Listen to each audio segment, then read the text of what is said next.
In this video, we're going to go ahead and quickly go over register. Register, of course, is referring to the areas or the location in which we're on the piano, if I'm being quite honest. And the thing is about register and the piano in general, of course, we have the 88 keys. You know, as we go in to the right, the pitch or the sound itself goes higher in terms of how it sounds. Of course, when we go left, we're going lower. And we see that, of course, on our music, right? When we go up a staff, we go to the right. When we go down a staff, we go to the left. But registers specifically really have to do with where exactly we are on the keyboard. So here we're going to have middle C. It's slightly off from the middle, but it'll give us some room here on the right to work with. But in music, oftentimes, we not only can, of course, see the letter, but, of course, our staff and our music really shows us the letter and then the register.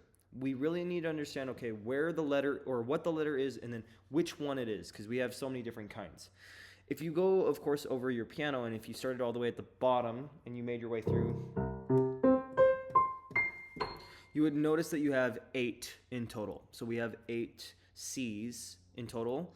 And then with the other letters, you end up having a variety of numbers as well for those. But whenever we talk about register numbers specifically help us identify, as we call it, this idea of the location. Again, this explanation sheet / worksheet is available on my website for free. It's also down in the description.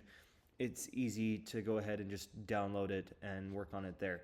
Now, whenever we start counting registers, counting actually starts at the very, very first C at the very bottom.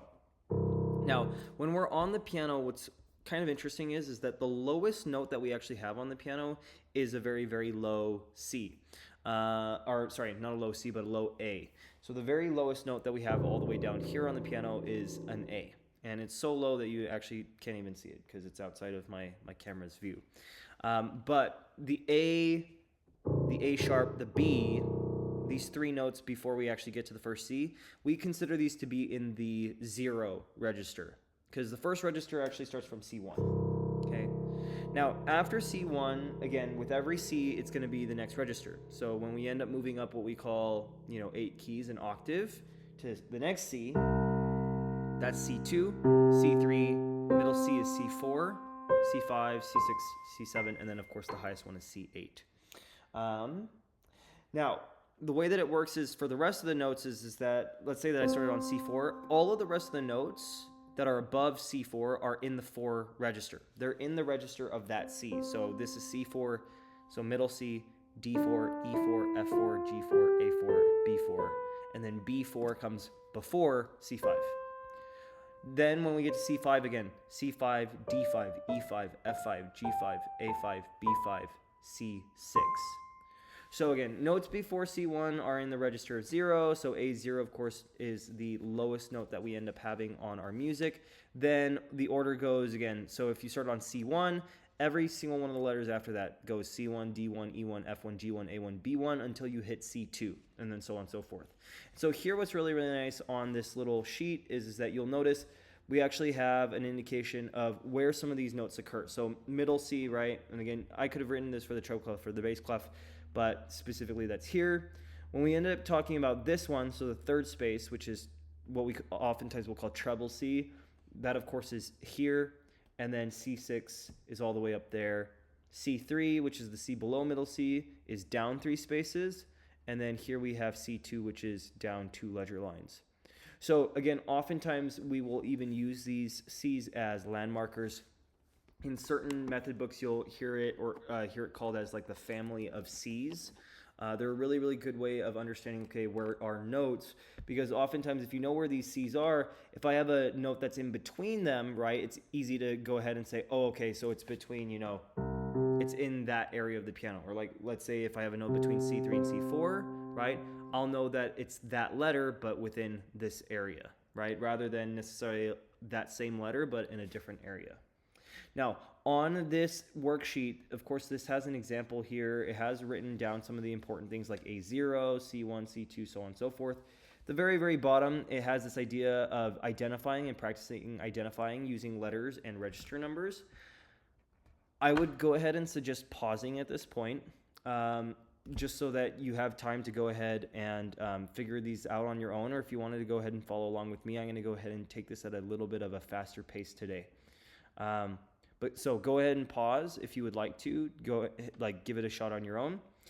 But if you don't want to pause, we'll go ahead and get right into things. So again, remember that here at the very bottom, we have A0 and then B0. We get C1 here. Now, if you're wondering, okay, how do I understand that it's C?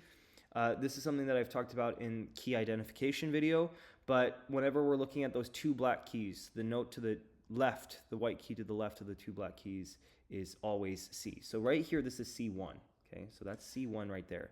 So the note right next to it, this is a D, and again, because it's in the C register, it's D1, okay? Now, if we keep going, right, so we have to find this note, right? And again, what you have to keep in mind is that you might understand, oh, okay, so we're in the middle of three, black keys. We're on the right side one, not to the right, but the kind of the right side of the inside. This is an A. Then the question becomes, okay, what is the register number? So again, this is C1, this is C2, and then C3 occurs right here. So again, this A comes before the C3. It's in that C2 range, right? C2 range ends up going all the way through there. So this is A2. Again, if we keep going, so here we have C3. That would be D3, E3, F3, G3, A3. This right here is B3. And of course, we have middle C right here, which is C4 right there for middle C.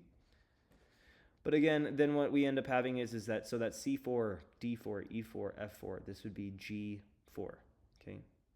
And then I'll go ahead and do these last ones very, very quickly. But again, you can go ahead and pause if you would like to try these last ones on your own if you've been following me up to this point.